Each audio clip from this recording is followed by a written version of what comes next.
Hey computer, what does hashable mean? Look it up in the dictionary.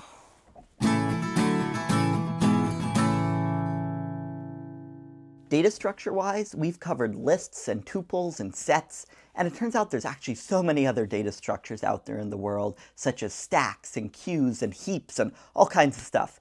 But there's actually only one other built directly into Python, and that data structure is the dictionary, or dict for short. Remember with lists how we had an index and a value at that index? Well, in a dictionary, we have a key and a value at that key. But the key doesn't have to be an integer, it just has to be hashable.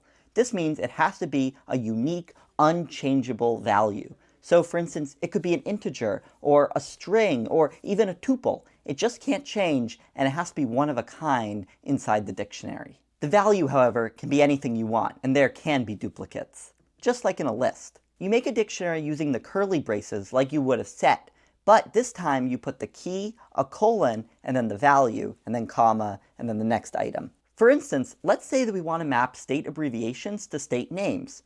We could simply say states equals curly brace AL colon Alabama, comma AK colon Alaska, comma, and then the other 48 states. If we want the value at the key AK, we simply put AK inside square brackets after the name of the dictionary, just like we do with lists and tuples.